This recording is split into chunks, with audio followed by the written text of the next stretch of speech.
Well, let's turn the clock back 24 hours now to last night's Mike Barrett-Mickey Duff promotion at the Royal Albert Hall. Great boxing occasion and a great night for the Irish. Topping the bill was Barry McGuigan, the pride of Ireland, defending for the first time his European featherweight title against the Spanish champion Esteban Eguia. Eguia, a veteran of 30, held his own in the opening round, but things looked altogether different in the second, when McGuigan, the Clones cyclone, turned on the power. The only man who's ever stopped Eguia is Valerio Nati of Italy. And strangely enough, Nati is the man that McGuigan stopped in 6 rounds last November, to win this title, the European Championship.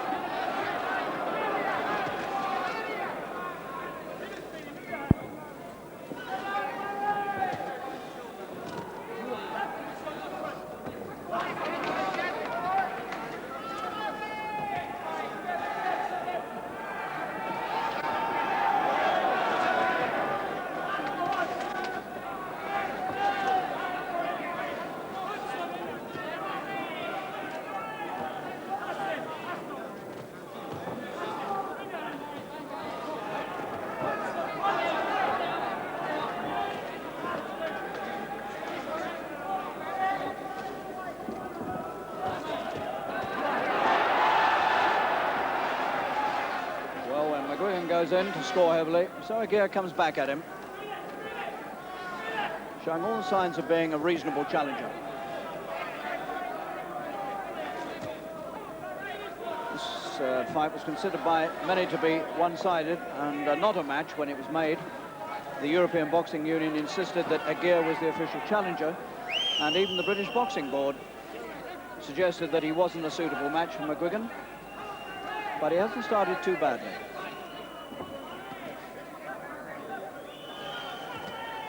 Oh, he's got it, left hand, whipped it over, and a right to follow before he went down. He was still on the ropes, and I think this may well be the end of the second round. He's got up, and his signal is okay. On he goes, round 2. The left got him, and the right went like a spear into his body. And Eguia, to his credit, is fighting back. But he won't be able to take McGuigan's punches. But full marks to the Spaniard. He's come right back at McGuigan. What a good recovery. He looked out to me. He's gone again, left again. And this time he's getting up again. He looked as though he wasn't going to make it. And he's up again for the second time. Second round. There's the bell. And they haven't heard it, neither has the referee. The bell's ringing away. And nobody in the ring can hear it. Must have gone on for 5 seconds. And the referee's complaining that the bell isn't loud enough and he can't hear it. What sensations in the second round. Eguia down twice, and Monsieur Krief for France complaining he couldn't hear the bell, and he certainly didn't hear it. Right, the first knockdown we can show you again. This was the left hand, first of all, as Eguia retreated to the ropes. A left whipped out and caught him. There he was, and as he went back to the ropes, leaning against him, so that right came in savagely to the body. And I never thought he beat the count, but he did. And it was a left hand that got him down again the second time. There it is. And the following hook went over his head, perhaps as well for Eguia. Well, the Albert Hall was buzzing when they started. Now listen to it. Round 3. No way Eguia can last now. McGuigan's power of punch clearly too much for him.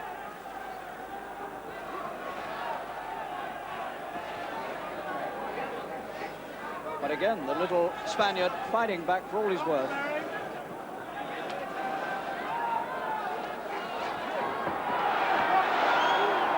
Left into McGuigan's face.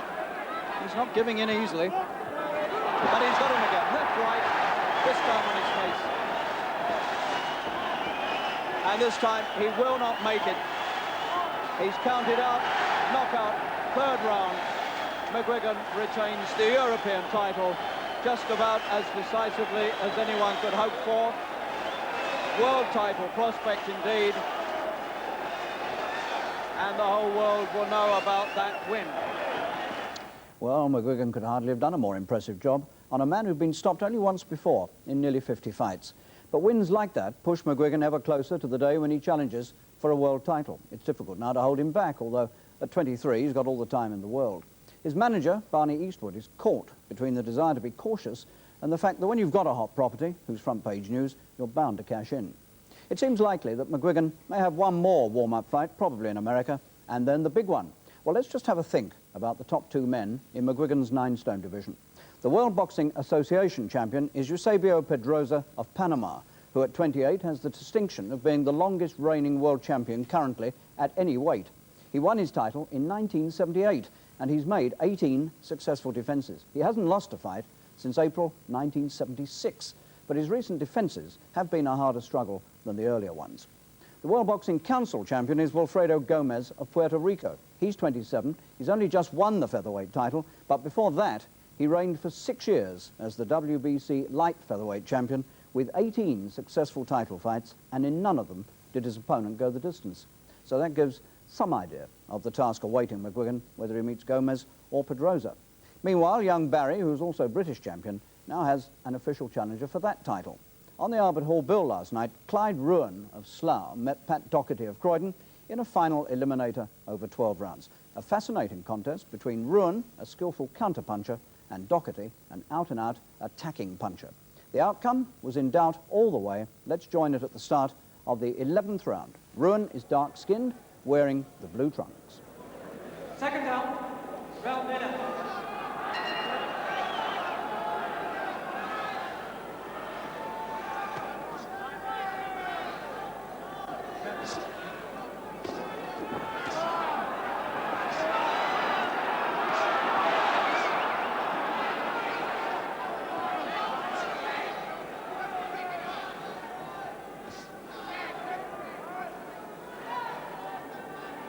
Interesting when you look back now at the first 2 rounds, in which Doherty was very threatening indeed. In fact, in the first round, he threatened to overwhelm Ruan with good, stiff, stern punching. But Ruan's boxing skill kept him out of trouble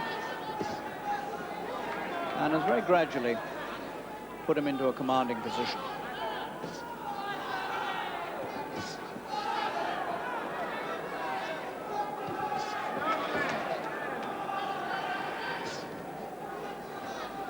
But it's not over yet.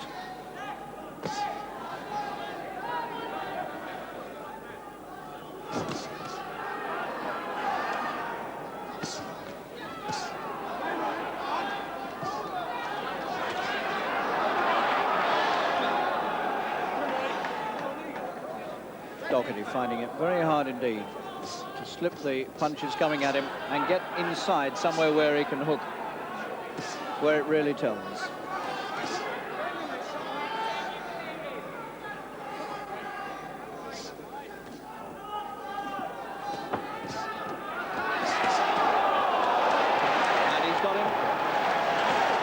Puncher, but the accumulation of punches is told, and he walked onto one there as well.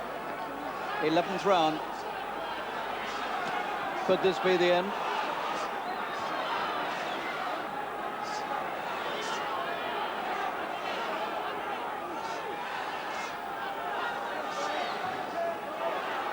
Only Doherty's strength now keeping him there. Determined resistance. Ducking and weaving quite well, and came back with the left hook.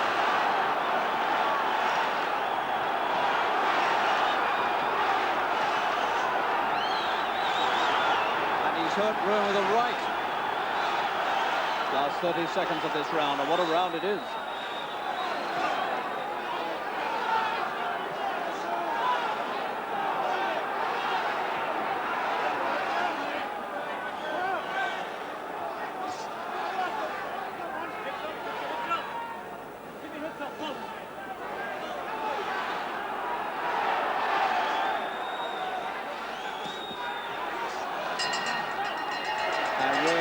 Finishes on top, despite everything.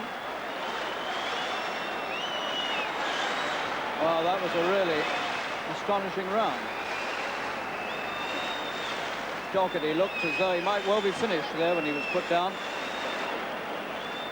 He came storming in to do some work, and I think walked onto a punch as he came in. No, it was a left and another left. Two left hooks, his own best punch being meted out against him. Second down, 12 and last round.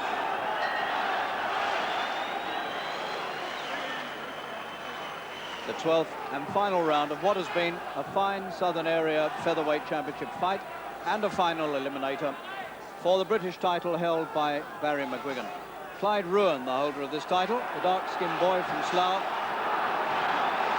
under considerable pressure now from the hard-hooking Pat Doherty, who still thinks he can win.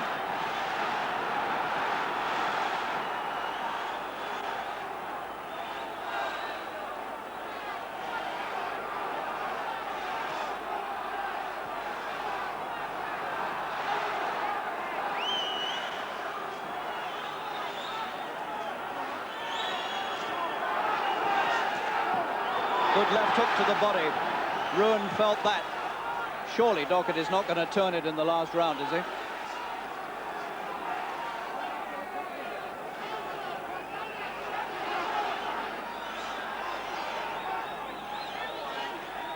Ruan's ahead on points on my card, but suddenly Doherty looks like the fresh man, and Ruan looks like the man who's holding on to the end.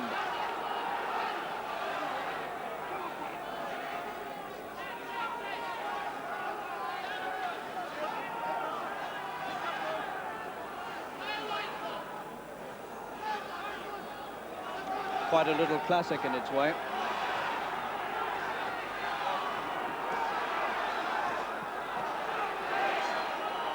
Well, where these two are finding the strength from in the 12th and final round, I don't know, but it's a tribute to them both, because they've had a hard fight. They've tested each other to the full, and they're still pulling something extra out.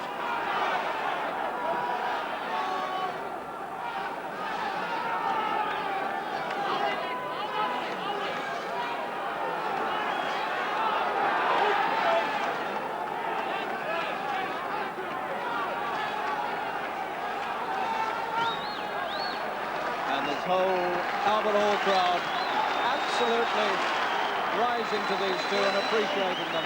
Tremendous applause as we come to the end.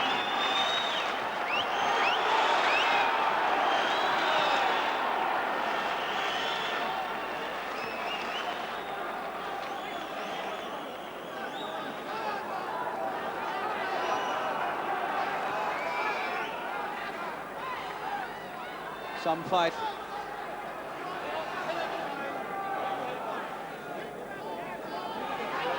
Mark underneath Doherty's left eye, but it doesn't matter now.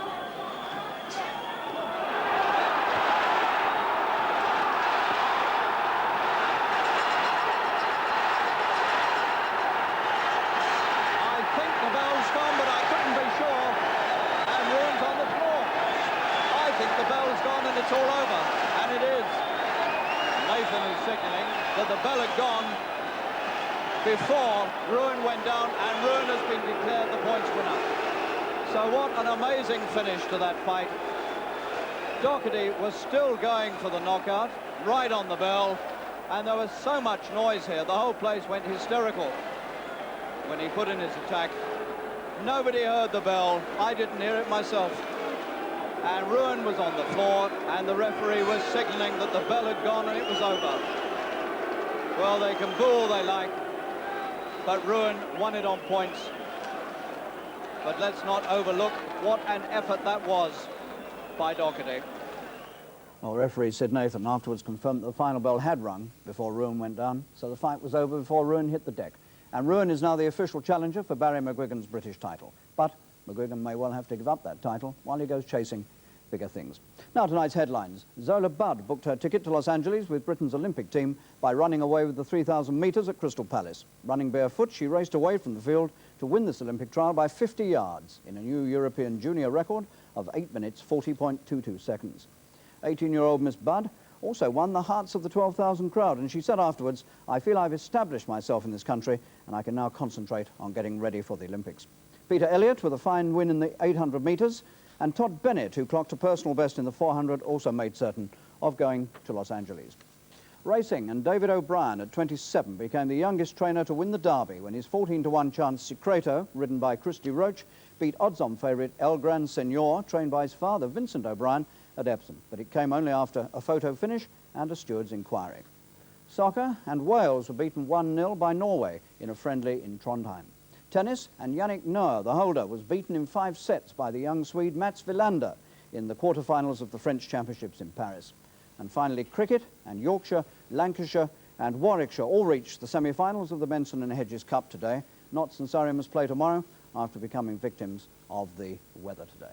And just a reminder, you can see highlights of one of those Benson and Hedges quarter-finals at 11:45 on BBC Two tonight. And with that, we come to the end of the current series of Sports Night. I refuse to say we're taking a break for the summer because everyone around these parts is going to be very, very busy while Sports Night is off the air. The Test matches, Wimbledon, the Open and the Olympic Games. Just a sample of the tremendous events awaiting us over these next few weeks, and all of them to be seen on BBC television. Well, let's close with a look at some of the international sporting stars as they prepare to thrill and entertain us this coming summer. Goodbye. What did I say, umpire? Tell me. Please tell me. Please tell me.